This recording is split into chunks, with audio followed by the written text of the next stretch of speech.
Ho amintsika rehetra mandrakariva ny ry-havana ny fahasoavan'ny tompontsika. Faly miona amintsika rehetra indray hiara-mandinika ny pistily soatam-poro ny Efesiana isika. Efesiana tafahefatra andininy voalohany ka hatramin'ny andininy fahaenina ambin'ny folo no anjara sakafontsika anio ivavaka isika isaotran'Andriamanitra alohan'ny andiniantsika izany teniny izany. Andriamanitra renazany an-danitro amin'ny anaran'i Jesosy tomponay indray no anatonanay ny seza fiandriananao, hanatitra ho anao no dera sy ny laza ny aja sy ny voninahitra noho ny famondramponao sy ny fitiavanao Tompo. Hanomezanao anay izao fotoana izao azonay indray miara-mandinika ny teninao, miaraka mamantatra ny sitraponao mba hivelomanay, ataonao fiasana am-pelatananao mba ho tonga ny eny fanjakanao ary atao ny sitraponao. Misaotra Tompo ny amin'izany.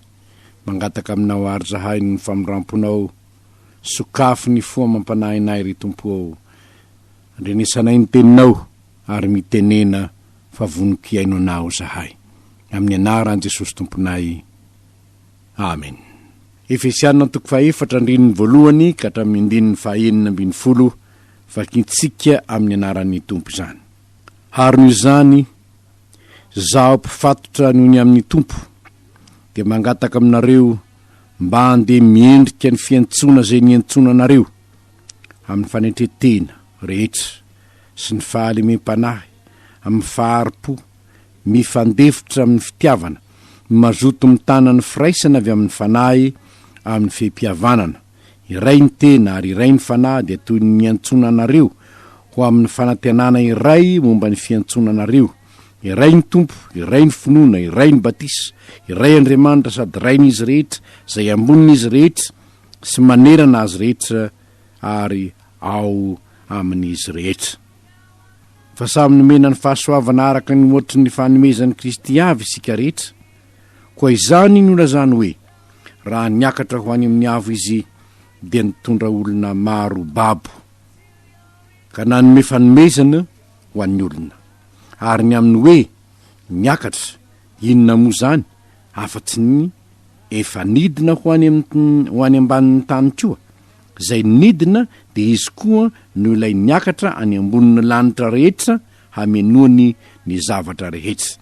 Ary izy ny nanome ny sasany ho apôstôly, ny sasany ho mpaminany, ary ny sasany ho evanjelista, ary ny sasany ho mpiandry sy mpampianatra, koa ho fanatanterahana ny olona masina ho amin'ny asany fanompoana amin'ny fiangonana, ho amin'ny fampandrosoana ny tenan'ny Kristy, mandra-pahatonga antsika rehetra ho amin'ny firaisan'ny finoana sy ny fahalalana tsara ny zanak'Andriamanitra, ka ho lehilahy lehibe mahatratra ny ohatra ny alehibe ny fahafenoan'i Kristy, mba tsy ho zaza intsony isika ka ilangilana sy atambolombolen'ny revotry ny fampianarana samy hafa rehetra amin'ny saimpetsy ataon'ny olona sy ny fiendreny ahatateraka ny hevotry ny famitahana, fa mba hanaraka ny marina amin'ny fitiavana ka hitombo amin'ny zavatra rehetra ho amin'izay loha dia Kristy. Izy no itombon'ny tena rehetra izay akambana sy ampiraisina tsara noho ny fifanompoan'ny isa tokony araka ny fiasany izay rehetra momba azy amin'izay mety anjara asany avy ka hampandrosoany ny tenany amin'ny fitiavana. Ray masino, mana masinana amin'ny fahamarinana ny teninao no fahamarinana.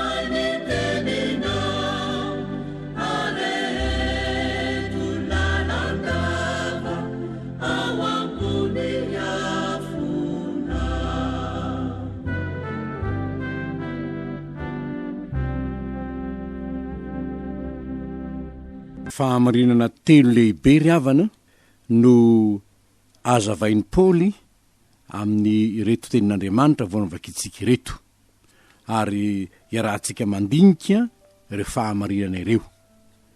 Ny voalohany dia izao, zava-dehibe amin'ny fiangonana ny firaisana noho ny fiantsony Kristy.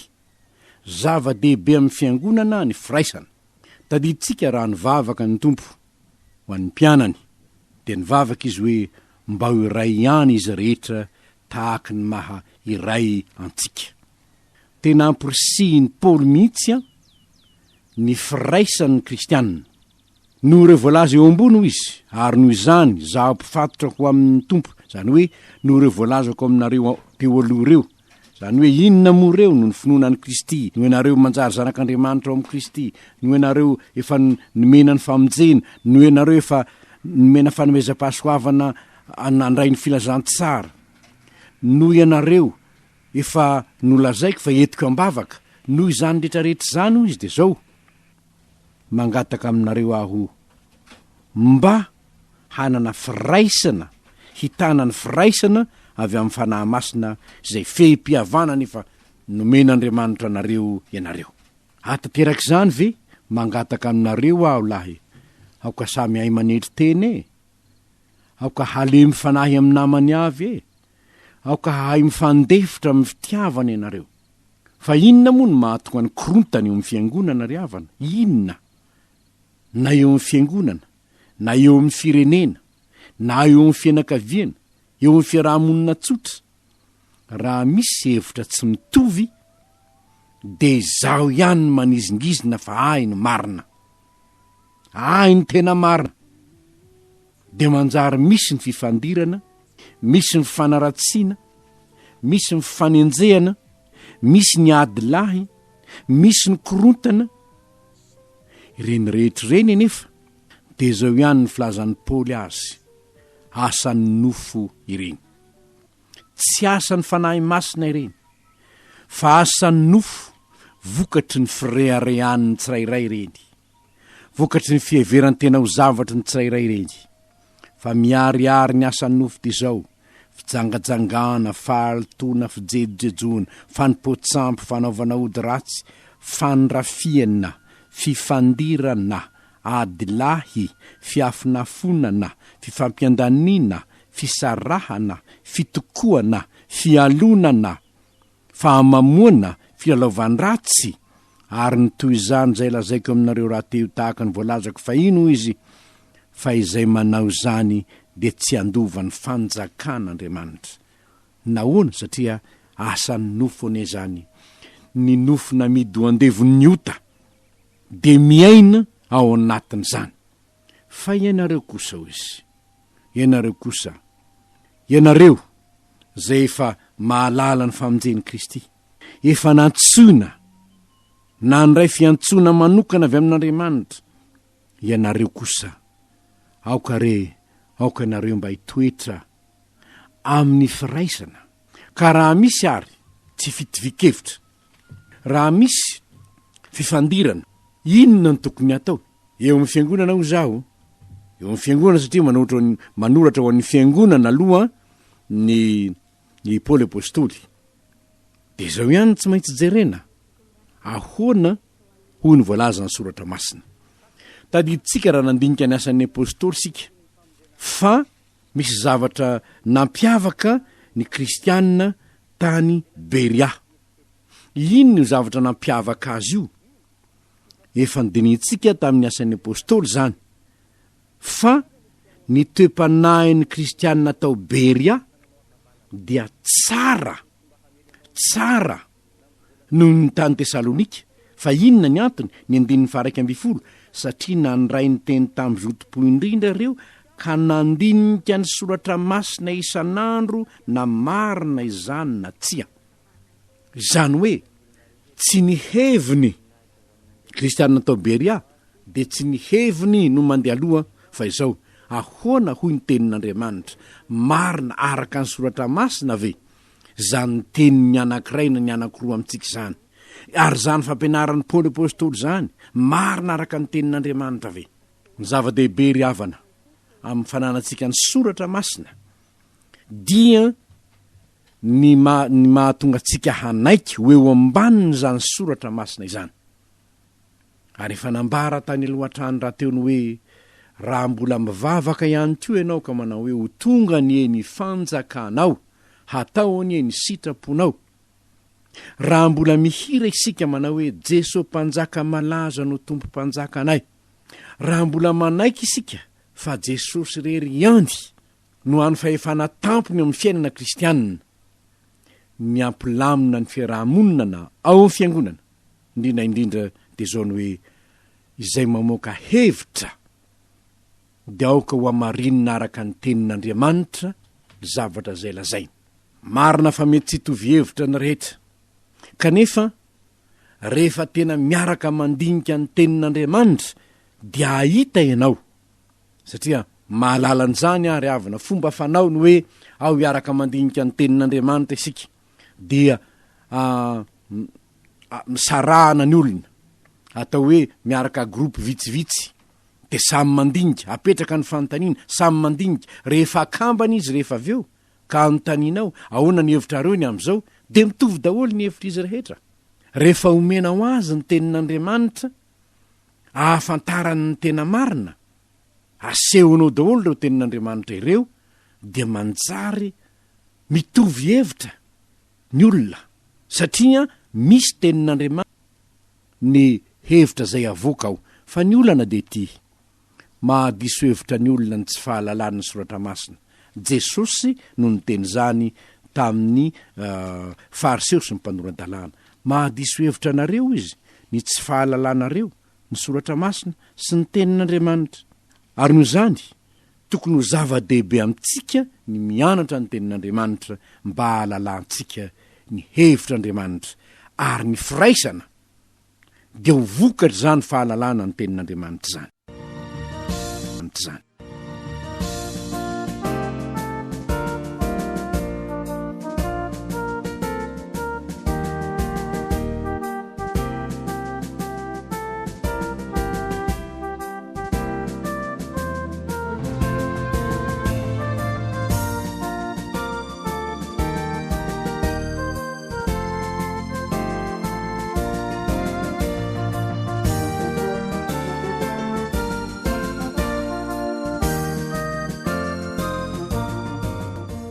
Ny fahamarihana faharoa zay everiko fa tena zava-dehibe de zay ambarany eto, manomboka amin'ny andin'ny fahafito ka hatramin'ny andin'ny fahafolo, dia manambara ny amin'ny nitondrany Jesosy babo anaraka azy sy ny nanomezany fanomezam-pahasoavana hoe eo amin'ny fiangonana. Nitondrany babo anaraka azy hoe manomboka amin'ny andin'ny fahavalo de hoe raha niakatra ho any amin'ny avo izy de nitondra olona maro babo. Zavatra tsy hitan'ny mason'ny olona zany, tsy hitan'ny mason'ny olona zany, fa ny zavatra nitranga raha alohan'ny hafatesan'i Jesosy de nilaza izy fa eo am'ilay jiolahy any paradisa. Anio no anao amiko any paradisa ho izy. Aiza moa io paradisa io? Nidina tany fiainana tsy hita izy, hitatsika hoe iza moa lay nen'ilay niakatra, fa tsy ilay nidina ho any ambanin'ny tany koa, lay nalevina tany am-pasana de nidina nakany fiainana tsy hita izy. Izany no fotomponontsika hoe tany amin'ny fiainana tsy hita izy no niona tamin'le jiolahy any amin'le fiainana tsy hita amin'ny toerana atao hoe paradisa. Ary rehefa nitsangana tamin'ny maty nefa Jesosy de hitatsika any amin'ny Mateo 7:20 ka ny andininy 2:20 ka hatramin'ny andininy 3:20 de hitatsika fa rehefa nitsangana tamin'ny maty Jesosy de maro ny olona masina ho izy no natsangana tamin'ny maty koa. Hoy izy hoe ary nisokatra ny fasana ka maro ny faton'ny olona masina izay efa nodimandry no natsangana ka nivoaka avy tao amin'ny fasana ireo taoriny nitsanganan'i Jesosy dia nakao amin'ny tanàna masina ka niseho tamin'ny maro. Zany hoe rehefa dininao ny soratra masina de nitsangana tamin'ny maty niaraka tamin'i Jesosy ireo olona tany amin'ny paradisa ny fiainana tsy hita, satria nilaza Jesosy rehefa aveo hoe aza mikasika fa tsy mbola tany amin'ny ray aho izy. Jaona 2:7 videtay zary izy tany amin'ny fiainana tsy hita izy, ary namoaka ny babo avy ao izy avy ao amin'ny paradisa ny fiainana tsy hita, de nentiny aiza nentiny niakatra ny an-danitra ireo. Ary zany nahatonga ny Paoly ilaza hoe sanganena ihany aho ozina am'izao fiainako zao fa aleko miala amin'ny nofo de ho ao amin'ny tompo. Hoaiza ho any amin'ny tompo ilay nilaza hoe ho avy indray akandray anareo any amiko. Nahatonga ny apokalipsia voasoratra hoe sambatra ny maty zay maty eo amin'ny tompo hatramin'izao. Zany hoe Jesosy tompo de nitondra babo hanaraka azy. Ary nanomboka tamin'ny fotoana nitsangana ny tompo tamin'ny maty, ny olona maty ao amin'ny Kristy dia sambatra izy satria tonga eo aminy ny fahatanterahany teniny Jesosy hoe ho avy indray aho kandray anareo any amiko. Ny olona anefa io ny olona mino azy io, ny olona sakaizany teto ambonin'ny tany io, ny olona nanaiky ny famelan-keloka io, fa tsy ny rehetra. Ary izany no finoana ara-tsoratra masina mahatonga tsika atoky fa rehefa maty eo amin'ny tompo ianao de sambatra satria ho any amin'ny tompo mandrakariva ianao. Fa ho an'ny fiangonana kosa de nanome fanomezana ho an'ny fiangonana izy. Inona ny fanomezana nomeny? Fanomezam-pahasoavana samihafa hoentina mitaiza ny fiangonana. Zao ny voalaza hoe niakatra ho any amin'ny avo izy de nitondra babo, nitondra olona maro babo. Reo olona tao amin'ny paradisa ny fiainany tsy hita zany no vahany de nentiny niaraka aminy ho any an-danitra. Ho ao amin'ny paradisa n'Andriamanitra fa tsy ny paradisa ny fiainany tsy hita. Fa afaka kosa zay de nanome fanomezana ho an'ny olona izy. Inona reo? Fanomezam-pahasoavana ho an'ny fiangonana. Ny 1:12 ary izy nanome ny sasany ho apôstôly, ny sasany ho mpaminany, ny sasany ho evanjelista, ny sasany ho mpiandry, ny sasany ho mpampianatra, ho fanatanterahana ny olona masina ho amin'ny asany fanompoana amin'ny fiangonana ho amin'ny fampandrosoana ny tenany Kristy. Reo olona efa maty ao amin'ny Kristy, reo olona nino maty talohan'ny Kristy tany amin'ny paradisa ny fiainatsita nentiny nanaraka azy. Fa ny fanahy masina kosa rehefa nilatsaka de nanome fanomezam-pahasoavana samihafa haninona hahatonga ny fiangonana zay tenany Kristy hiaina amin'ny fahalalana tsara ny Kristy. Ary inona ny tanjony? Mba ho lehilahy lehibe fa tsy zaza intsonika atambolombolen'ny fampianarana isan-karazany. Izany no hevitry ny fanahy masina raha naniraka ny fanahy masina ny tompo mba ho amin'ny fiangonana hanome fanomezam-pahasoavana samihafa mba hanana fahalalana fenony amin'ny Kristy sy ny fiainana miaraka amin'ny Kristy ny fiangonana ka tsy atambolombolen'ny fampianaran samihafa. Neto ry havana dia tsara ihany ny mandigny tena ny tsirairay. Fa maro ny olona mifindrarika. Misy ny sasany 3 4 atao batisa. Mieritreritra ihany ny tena hoe fanahoana ary le olona de mifindrafindra zao ka. Tsy mahalala ve? Tsy ampy ve ny fahalalana ny sitrapon'Andriamanitra? Ilaina ary zany indrindra no isindreo fanomezam-pahasoavana samihafa reo, apôstôly, mpaminany, mpiandry, mpampianatra, ny evanjelista. De voalaza moa fa hoe zarazena samihafa ny fanomezam-pahasoavana amin'ny Korintianina 1:12 de ahitatsika zany ihany koa. Zany hoe ny tsirairay avy eo amin'ny fiangonana de samy manana zay fanomezam-pahasoavana nomen'ny tompo azy mba hahazoany miasa eo amin'ny fiangonana ary indrindra hampitombo ny fifankatiavana eo amin'ny fiangonana, hanatanterana ny fitoriana filazany tsara indrindra ary ahatonga ny olona iaina araka ny soratra masina. Zavatra tsapa ry havana mahatonga fisarahana betsaka de zao ny tsy fiorenan'ny olona amin'ny tenin'Andriamanitra. Izay ny tena mahatonga fisarahana betsaka, ny tsy fiorenan'ny olona amin'ny tenin'Andriamanitra. Ny sasany andin-tsoratra masina anankiray de hitariny de ataony manjary fampianarana mandeha lavitra be nefa manjary fampianarana toerin'ny tenin'Andriamanitra hafa indraindray. Ary zany ny mahatonga hoe tokony ho fantatra daholo anie hoe ahoana ny voalazany eo amin'ny testamenta taloha, ahoana ny voalazany eo amin'ny filazantsara, ary manamafy zany ve ny epistily satria ireo rehetr'ireo dia tenin'Andriamanitra. Ary ao amin'ny soratra masina ao de tsara ny alalantsika fa tsy misy mifanohitra ny soratra masina fa mifanazava hevitra ny misy ao. Ny mifanohitra tsy misy fa ny mifanazava hevitra, na koa noho ny mahatestamenta vaovao. Ny testamenta vaovao dia misy zavatra zay nampanaovina tany amin'ny testamenta taloha fa tsy no amafisina ary ny foanana mihitsy aza rehefa tonga ny testamenta vaovao. Anankiray lehibe indrindra amin'ny reny dia ny fanaovana fanatitra sy ny fomba fanajana samihafa tamin'ny andro firavoravon'ny jiosy. Betsaka na ny tempoly aza raha natao ny taberna kely dia misy hoe zao tsy maintsy misy an'ity ao, tsy maintsy misy an'ity ao.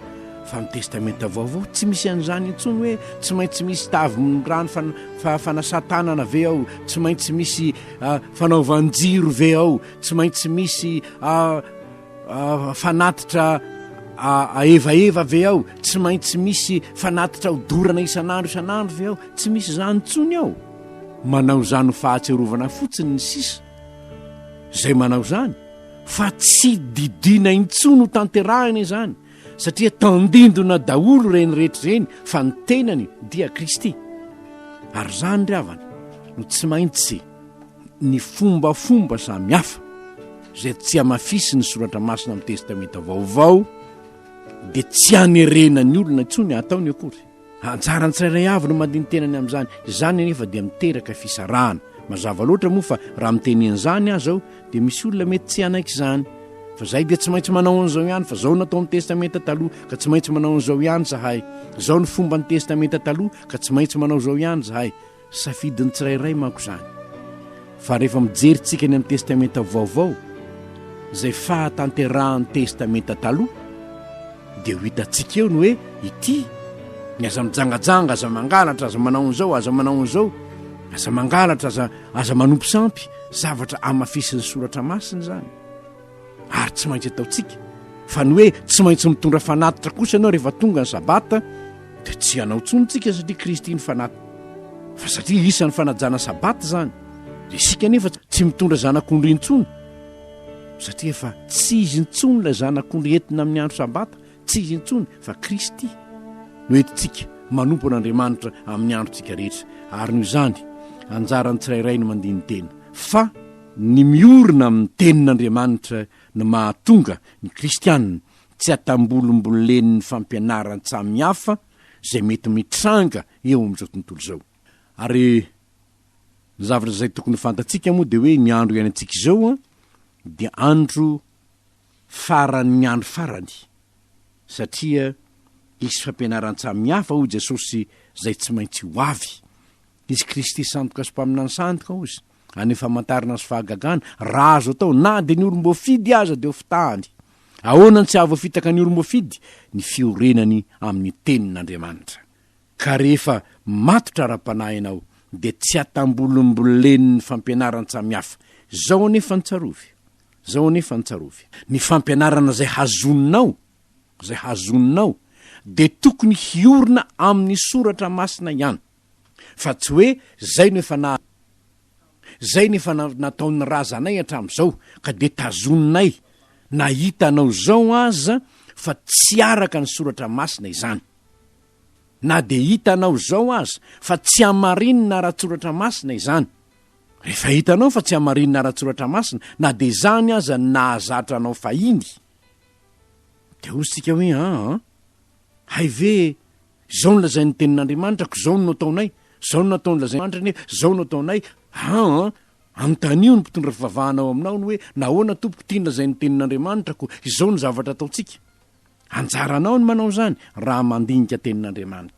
Fa rehefa izany no ataonao dia anjary lehilahy lehibe amin'ny fanarahana ny tompo ianao ka tsy atambolombolen'ny fampianaran-tsamihafa misy rehefa miorina amin'ny tenin'Andriamanitra. Ny antony dia satria Kristy ny lohan'ny fiangonana. Ny 5:20 ampiraisina ao amin'ny Kristy sika.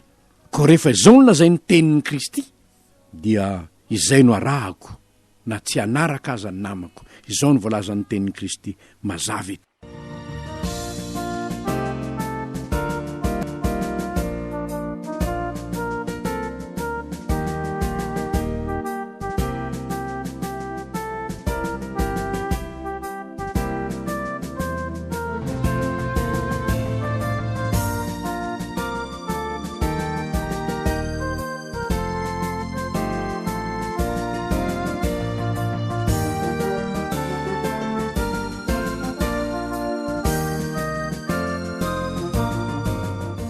Famarinana fahatelo dia zao: tena mitaky fifanajany nisa tokony amin'ny anjara asany avy ny fampandrosoana. Fifanajany nisa tokony amin'ny anjara asany avy. Eto moa dia mazava loatra amin'ny 9:20 dia ambarany hoe izy nitombon'ny tena rehetra zay akambana sy ampiraisina tsara noho ny fifanompoan'ny isantokony araka ny fiasan'izay rehetra momba azy amin'izay mety ho anjara asany avy. Tena moa no anoaram-pony apôstôly ny fiangonana tahaka ny tena. Iza ny lohan'ny tena? Jesosy ny lohan'ny fiangonana. Ary ny loha no mibaiko ny tanana, ny tongotra, ny maso, ny sofina, baiko ny ati-doha avokoa ny tena rehetra. Ka ny mahatonga ny korontana dia zao: raha misy olona tsy voabaiko ny sainy intsony, ny tanany, ny tongony, dia samy mandeha amin'izay alehany fotsiny ny tanany sy ny tongony, dia ohatsika hoe verisainy iny olona iny. Fa kosa raha mifanompo ny tanana, ny tongotra, angamba gaga ianareo fa eto am-pitenena na zao tsy misy mahita ianareo, nefa ny tanako mihetsika. Nahoana? Satria ao am-poko ao ny saiko dia mibaiko ny tanako hoe metse ohatran'izao. Izany hoe ny zavatra tokony ho fantatsika izany dia zao: ny fifanompon'ny isa tokony dia baiko avy amin'ny loha.